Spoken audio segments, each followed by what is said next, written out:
Stephanie Ricca, here today with Hilton's Chris Wilroy. Chris, from your perspective at Hilton, what are some of the top priorities you think that revenue managers of U.S. hotels should be focusing on right now? So I'm going to say two things. Number one is an easy one. Doesn't require any investment, but it's pay attention to your digital storefront. So all too often, I think revenue managers are heads down, setting rates and inventory controls, and not really thinking about their pricing decisions, their rate structure, their inventory controls through the lens of the customer. So how are your rates really showing up? Do they make sense relative to one another? And is it simple to purchase a guest room through whatever channel you're focused on? Number two is we have to lean into automation and data and analytics to a much greater extent to improve our own decision making, but also improve our product's relevance to our customers. And I think that there's more opportunity for our owners. Second question, Chris. Hilton's done a lot over the last couple years in terms of new initiatives, whether it be new brands, new direct booking initiatives. What are some of your priorities for the remainder of 2019, and what are you looking forward to into 2020? Yeah. So we have made significant investments. As you said, we've made significant investments in all of our commercial functions. So we're spending money in sales, in revenue management, in pricing, and in marketing.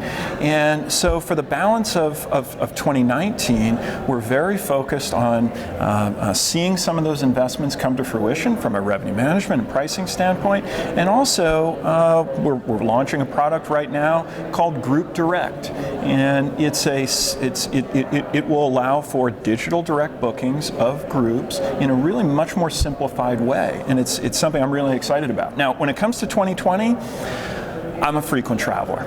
I stay probably 200 nights a year in our hotels. And so for me, we're launching Connected Room. We're going to have 200 hotels live in Connected Room by the end of this year, and a lot more to go next year. And what it is a convergence of digital and the physical space, a personalization of your guest room. So think of it this way. You're on an airplane, you're watching Netflix, you have your show, and you need to pause. If you're arriving at a hotel that has Connected Room and you've opted into the program, as soon as you walk into your guest room, you turn on the TV, there's your Netflix profile, there is your show that you've just paused, totally seamless, you hit play. There'll be more and more features that are added to Connected Room that allow you to control functions in the guest room and even broadcast your own personal photos to the digital frames in the guest room. It's really, really cool. It's a great transition to ask my last question, which is more of a big picture question. Yeah. We're here at the Hotel Data Conference. We've heard a lot of, I wouldn't say negative data over the last few days, but more realistic about where the U.S. economy is in terms of consumer spending and possible slowdowns and shifts in the cycle. Yet at the same time, we see room demand still at very high levels, customers wanting to travel, high household wealth. How do you forecast the industry in general to shake out over the next year or so, given some of those other headwinds? Yeah, so the other thing that we saw at the conference is what the industry forecasters are saying. And so we're paying attention to that. Smith Travel Research and CBRE are both saying RevPAR will continue to grow. We might have a small tick down in demand and in occupancy. But from our perspective, we're really focused on putting the right strategy in place that will insulate our hotels regardless of kind of ups and downs in the market. And so we've been very, very focused throughout this cycle on giving customers a compelling reason to choose to have a direct relationship with us.